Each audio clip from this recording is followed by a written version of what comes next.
해결중심 치료 이론 가운데 해결중심 치료를 위한 재구성의 과정을 보도록 하겠습니다. 면담 전의 변화에 관한 질문, 또 내담자 가족의 목표 설정, 해결 방안을 위한 다양한 질문들, 피드백 메시지 작성과 전달, 또 과제, 부여 유형들이 무엇인지 이런 내용들을 살펴보도록 하겠습니다. 면담 전의 변화에 관한 질문은 뭐냐면 내담자가 면담 약속을 해두고 일주일 후에 온다든가 뭐 2주에 온다든가 이렇게 이제 약간 시간 텀이 좀 있습니다.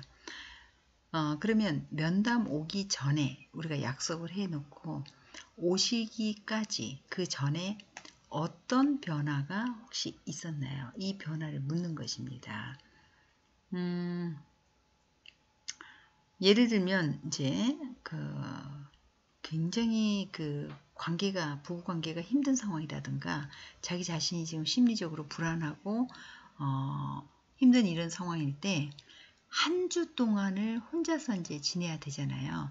그러면서 이제 상담을 받으러 가면 뭔가 희망이 좀 있겠지, 좀 어떻게 해봐야지라고 하는 이런 긍정적인 마음을 가질 수도 있고, 그래서 불안을 좀 더 잠재울 수도 있고, 또 어떤 여성은 자기가 여기 오기 전에 아예 그냥 집을 나와서 사우나실 이런 데에서 생활을 하면서 남편과 지금 분리된 채로 지내고 있는데 그렇게 지내면서 본인 자신이 마음이 한편으로는 뭐 괜찮다고 말을 하지만 굉장한 불안감이 지금 높이 올라와 있다든가 오히려 이제 자기 스스로 뭔가 대처를 하고는 있는데 그 대처하는 것이 좋아지기도 하고 또는 더 나빠지기도 하고 이제 약간 그런 차이성이 있겠죠. 그래서 내담자가 치료 오기 전에 그 심각한 상태가 어떻게 더 나아졌는가 이런 것들에 관해서 묻는 것입니다. 그래서 자기가 어떤 방식으로든 시도한, 노력하고 더 나아지기 위해서 노력하고 시도한 이런 것들에 대해서는 인정을 해주고 칭찬해줘야 합니다. 혼자서 시도한 용기와 노력한 점을 여기서 칭찬해주고 또 내담자가 혼자서 이런 것들을 친구를 만나서 친구 집에 가서 친구와 전화를 하고 뭐 친구로부터 위로를 받았다. 아니면 뭐 교회에 가서 혼자 기도를 하면서 위로를 받았다. 그럼 이런 것들은 내담자가 시도했던 매우 중요한 강점이나 어떤 자원들로 또 이용할 수 있기 때문에 이 면담 전의 변화에 관한 질문을 하게 되는 것입니다. 내담자 가족의 목표 설정입니다. 목표를 설정하기 위해서는 굉장히 이제 유능한 상담자는 이 내담자의 많은 다양한 문제들 있는 것 가운데서도 아주 구체적이고 실행 가능한 이런 목표로 이끌고 가는 능력이 굉장히 탁월하다는 것이 유능한 상담자의 특성 중에 하나예요. 그러니까 내담자들은 문제가 복합적이고 다중적이고 신체부터 정신부터 관계의 모든 것들이 다 이렇게 망가져 있는 경우가 많잖아요. 그래서 이완을 통해서도 이렇게 편안한 자세를 취하고 눈을 감고 안정적인 가운데서 자신이 우리의 감각을 다 활용해서 시각적으로 이렇게 편안한 상태에서 마치 이렇게 이완된 상태에서 눈을 감고 자기 자신의 삶이 안정적이고 편안하고 이렇게 좋은 상태를 떠올려 보게 한다든가 또는 그 대상과 관계에서 어떻게 하면은 이렇게 편안하고 관계가 안정적이고 좋은지 두 사람이 이렇게 어떤 모습을 하고 있으면은 이런 것이 가능한지 이런 것도 이제 이렇게 생각해 보게 하는 것도 아주 좋은 방법이에요. 그래서 편안한 호흡 단계에서 문제가 완전히 해결된 상태, 문제 속에 파묻혀 있으면 문제만 보기 때문에 해결된 상태를 그려내지 못합니다. 그래서 그런 것들을 상상해 보도록 하고 10년 후의 나의 모습이라든가 내가 성공했을 때 나의 행동은 어떻게 하고 있는가 또는 우리 부부가 관계가 좋아졌을 때는 또 어떻게 행동을 하고 있는가 이런 것들을 구체적으로 표현해 보도록 하는 것입니다. 그래서 상상한 그림을 언어로 이렇게 자세하게 표현하도록 하는 것도 좋다. 그리고 표현을 할 때 그것 대신 긍정적으로 말하도록 하는 것이 좋습니다. 뭐 제발 잔소리를 안 했으면 좋겠어요. 그것 대신에 무엇을 원합니까? 이렇게 한 번 더 질문함으로써 긍정적으로 잔소리하는 그것 대신에 나한테 좀 더 친절하고 부드럽게 자기 바람을 얘기해주면 좋겠어요. 이런 식으로 긍정적으로 얘기하도록 하는 것이 좋다는 것입니다. 내담자의 목표 설정은 첫 치료에서 우리가 일상적으로 사용할 수 있는 것들이고 또 명확하게 자신의 목표를 표현하도록 도와줘야 되고 또 목표 설정을 위해서 그림을 그리듯 상상하도록 하는 것이 효과적이고 목표는 가능한 작으면서 아주 구체적이면서 실제 이제 실행이 되어질 수 있도록 하는 것이 매우 좋다. 그리고 목표를 설정할 때 가족들에게 그 없는 것보다는 있는 것을 할 수 있도록 하는 것이 좋고 또 실행하는 것이 그렇게 쉽게 당장 이루어지는 것이 아니라는 거. 그래서 매우 어렵고 가치 있고 힘든 것이라는 거. 이런 것들을 알려주고 내담자의 목표 설정은 자기 그 개인적이어야 한다는 이 표현은 우리 딸이 지금 학교를 안 가고 가출도 가끔씩 하고 나쁜 아이들과 어울리고요. 이렇다고 얘기를 하면서 그럼 딸이 어떻게 되기를 바라십니까? 라고 할 때 그래도 보통의 아이들처럼 학교라도 잘 다녀야 되는 거 아니겠어요? 뭐 일반적인 애들처럼 그래도 대학교도 좀 나오고 그래야 시집 가는 거 아니겠어요? 이렇게 그냥 보편적으로 얘기를 하면 안 된다는 거예요. 그러니까 아주 개인적으로 이 아이가 자기 아이에게만 해당되는 것으로 우리 아이가 일단은 집에 와서 생활하기를 바랍니다. 뭐 이런다든가 이렇게 개인적으로 표현을 하라는 것입니다. 또 목표가 실제로 일어난 때를 인식하게 하고 인식한 것을 좀 더 명확하게 설명하도록 하고 내담자의 주의와 관심을 현재와 미래를 이용해서 미래에 되어지는 상황, 문제가 해결된 상황 이런 것들로 이제 이끌게 하는 것이 바로 이 해결 중심의 매우 중요한 그 기적 질문들을 우리가 빨리 내담자의 그 목표 설정으로 이끌기 위해서 많이 활용하긴 합니다. 그래서 이렇게 목표 설정에 우리가 이런 것들을 꼭 알아야 두셔야겠죠.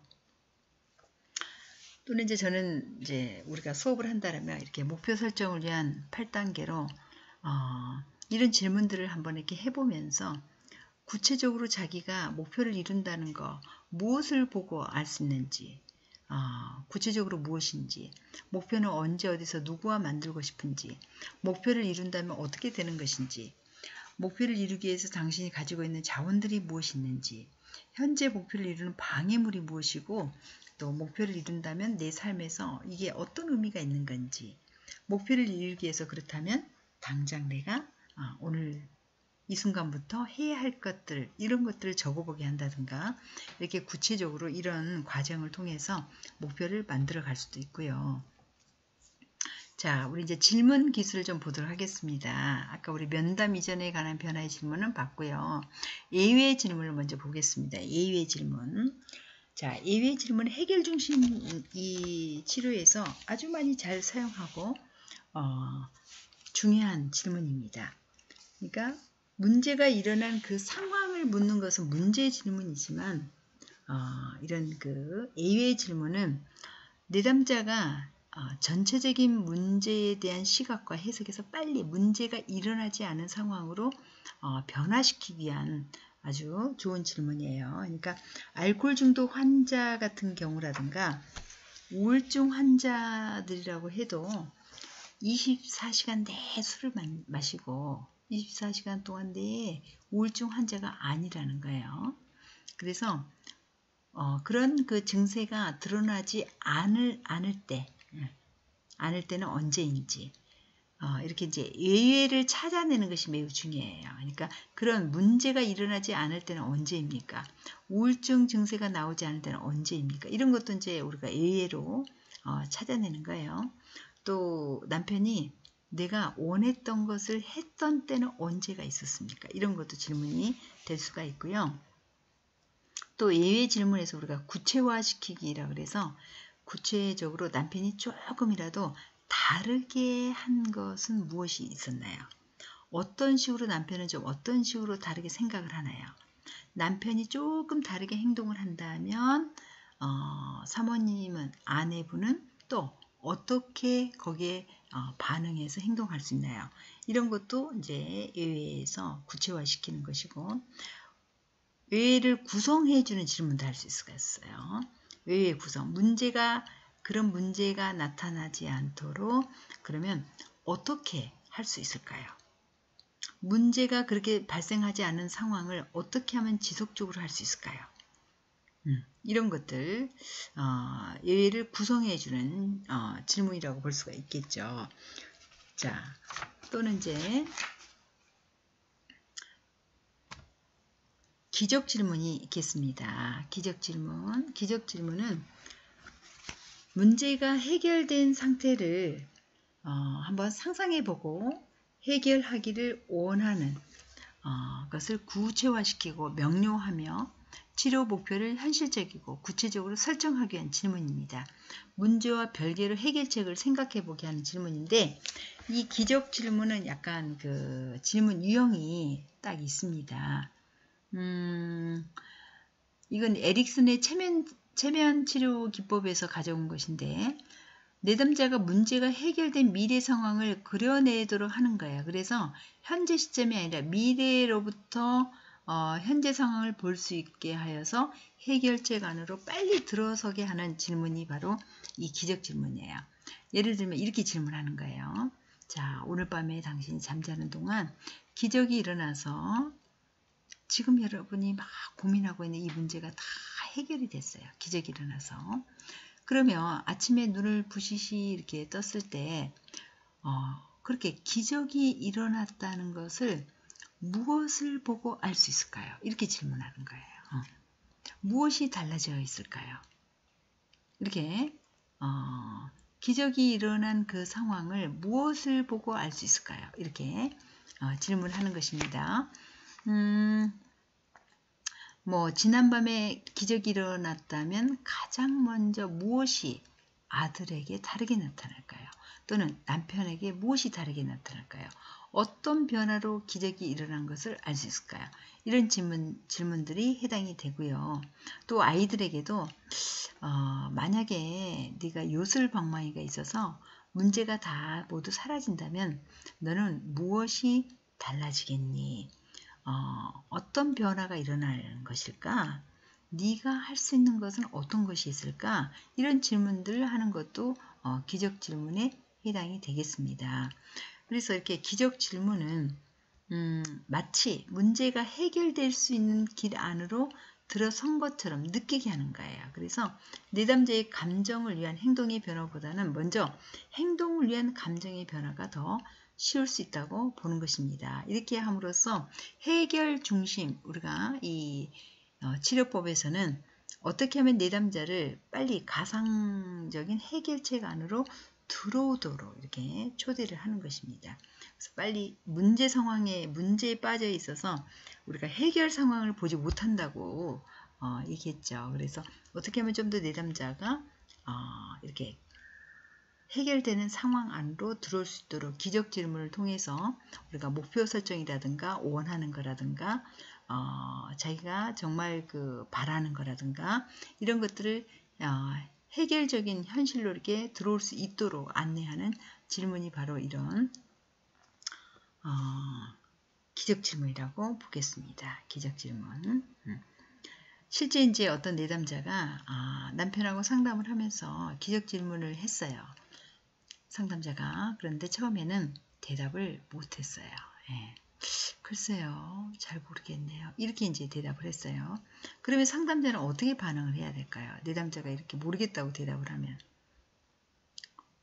다시 한 번 더 질문하셔야 됩니다.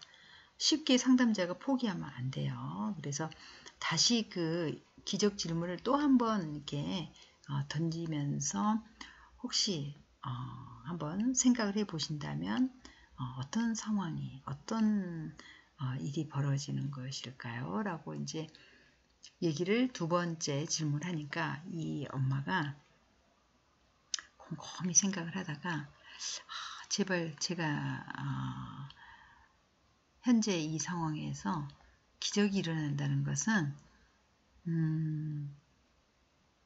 아침에 자기가 일어날 때 굉장히 무거운 돌덩어리가 가슴 위에 앉아 있는데 아침에 일어날 때 이런 돌덩어리가 없어지어서 아주 편안하게 아침을 가뿐하게 이렇게 일어나면 자기에게는 기적이 일어난 것이다 라고 이렇게 얘기를 할 수가 있어요.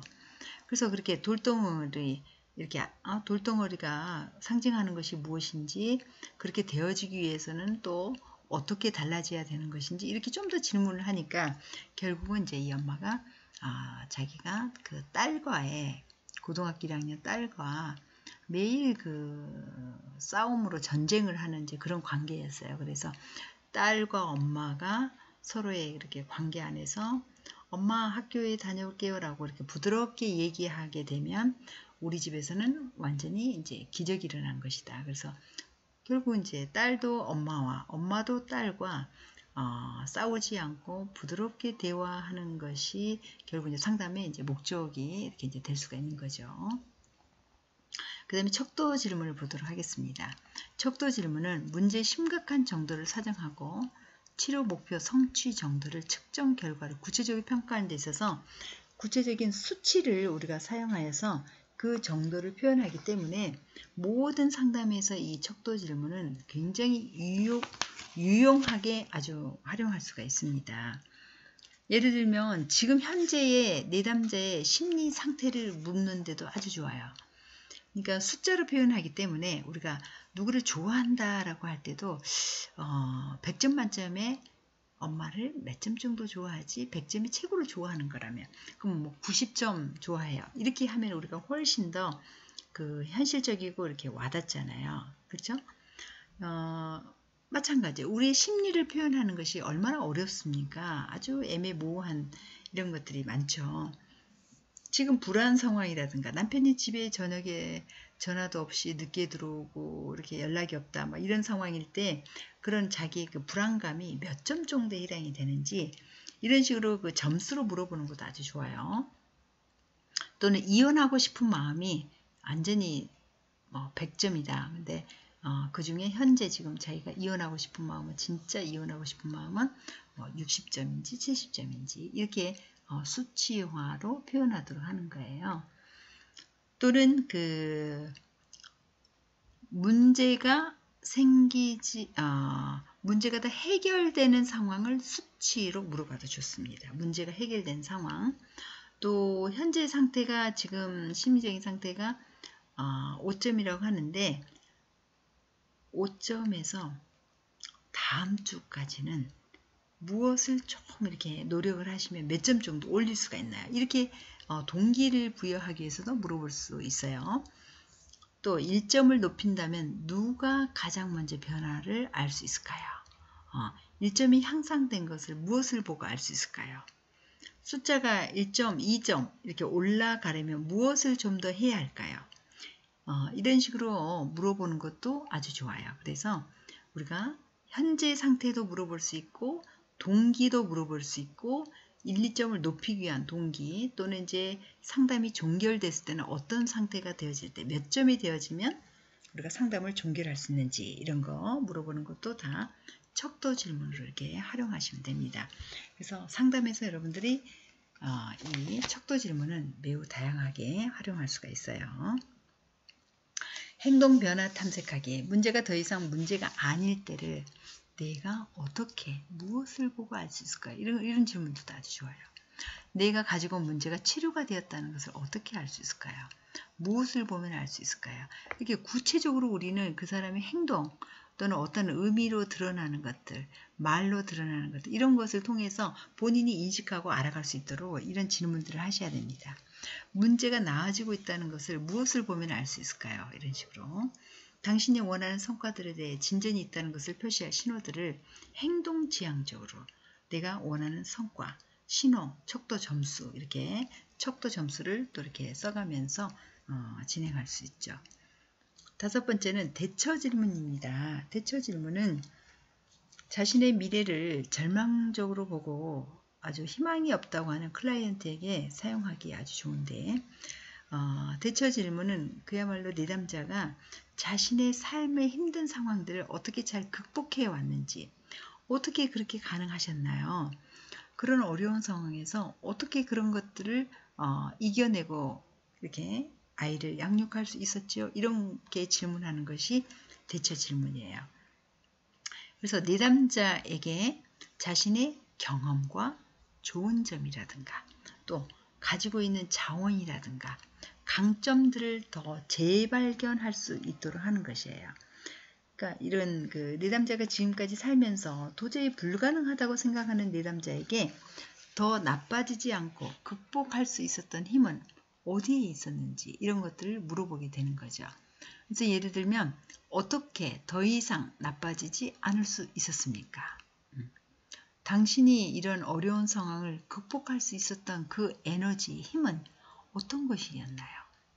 무엇이 당신을 지금 여기까지 오게 하였습니까? 어떻게 지금까지 포기하지 않고 유지하는 것이 가능하셨죠? 이런 질문들을 우리가 통해서 내담자가 자기의 삶에 대한 이룬 것들에 대해서 이야기를 하게 되면 굉장히 자기 자신이 괜찮은 사람으로 여겨지기도 하고요. 그렇죠? 또 자기가 내가 그래도 이런 것들을 해냈구나라고 하는 것에 대한 자부심이라든가 또 부정적인 자아상에서 좀 더 긍정적인 자아상으로 이렇게 바뀔 수도 있는 그런 특성들이 있습니다. 또 관계성 질문이라고 있어요. 관계성 질문은 가족들이 서로의 관계나 상호작용 방식을 묻는 것이 이 관계성이에요. 그러니까 이제 예를 들면 아버지가 술 먹고 들어오시면 그때 엄마는 어떻게 반응을 하지? 이렇게 엄마와 아버지의 이 상호작용을 묻는 거, 이런 것도 이제 관계성 질문이고요. 아내가 남편에게 잔소리하지 않을 때는 그때 남편은 어떻게 반응을 하십니까? 또는 아들에게 물을 수 있어요. 엄마가 시어머니가 집에 오신 날은 뭐가 좀 이렇게 달라진 것 같니? 이런 것도 이제 시어머니하고 엄마의 관계를 묻는 질문이 될 수가 있겠습니다. 그래서 가족 구성원들이 서로 간의 관계 양식, 반응 이런 것들을 알고자 하는 질문들이어서 우리가 부부관계라든가 부모자녀 관계에서는 이 관계성 질문을 매우 많이 활용하게 된다는 것입니다. 그 다음에 2차 면담을 이제 우리가 하게 될 때는 지난주 가족의 변화 가운데 아주 작은 변화가 있었는지 긍정적인 변화에 대해서 질문하는 것이 더 좋아요. 그래서 긍정적인 변화에 구체적이고 자세하게 질문을 해야 됩니다. 일주일 가운데서도 오전 또 오후 이렇게 구분하여서 추적을 해 나가고 작은 변화가 있었다면 치료자는 그런 부분에 대해서 아주 그 칭찬과 지지를 많이 해줘야 되고요.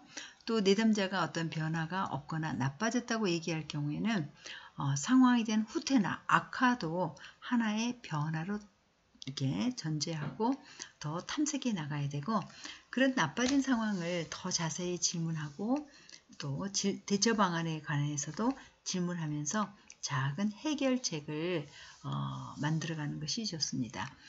예를 들면 이번에 더 나빠진 것은 과거와 어떻게 다른지 좀 설명해 주실 수 있나요? 상황이 더 악화될 수도 있었는데 어떻게 그 정도에서 멈출 수 있게 되었는지 좀 더 설명해 주시겠어요? 이런 식으로 얘기를 해도 됩니다. 자, 여기는 이제 제가 내담자의 그 삶의 의미를 찾기라고 그래서 한번 우리가 이제 생각해 볼 수가 있는데, 당신은 무엇을 위해 이 지구상에 있다고 생각하십니까? 당신은 며칠간, 몇 주간, 몇 달간, 몇 년간, 일생 동안 무슨 꿈을 가졌었거나 가지고 있었습니까? 만약 당신이 실패하지 않을 것이라는 것을 안다면 삶에서 어떤 것을 시도해 보시겠습니까? 당신이 좋아하는 꿈을 이루기 위해서 무엇을 좀 더 할 필요가 있습니까? 당신 삶에서 가장 중요한 사람 10사람을 적어보세요. 만약 내가 이 세상을 떠난다면 당신은 어떻게 기억할까요? 당신의 이분들이 당신을 어떻게 기억하기를 원하십니까? 당신이 존재함으로 이 지구가 어떤 식으로 더 좋은 것인지 5가지를 적어보세요. 당신을 가치 있는 사람으로 느끼게 하는 당신의 행동들을 적어보십시오. 우리가 이렇게 한번 부부끼리도 이런 주제로 서로 이 얘기를 해본다든가 가족이라든가 또 자기 자신에게도 이런 질문을 가지고 이야기를 해보면서 자신의 삶의 의미가 무엇인지를 알 수도 있겠죠. 또 내면의 특질 탐색하기라 그래서 자신의 자기 자신을 계속 살아가도록 만드는 당신의 특질이 무엇이고 긍정적인 자원 5가지, 뭐 문제를 해결하는 방식의 특성들은 어떤 것들이 있는지, 어떤 특질들이 문제가 발생 시 도움이 되곤 하는지, 그러니까 여러분들의 어떤 성격적인 기질적인 이런 특성들을 더 말합니다. 내면의 특성들을 상상력으로 비유해서 설명해보고 자신이 더 성장하고 싶은 내면의 특성들은 또 어떤 것인지 이런 것들을 보게 되는 거죠. 자, 여기까지 보고 저희들이 또 이어서 메시지 작성이라든가 전달 이런 것들 살펴보도록 하겠습니다.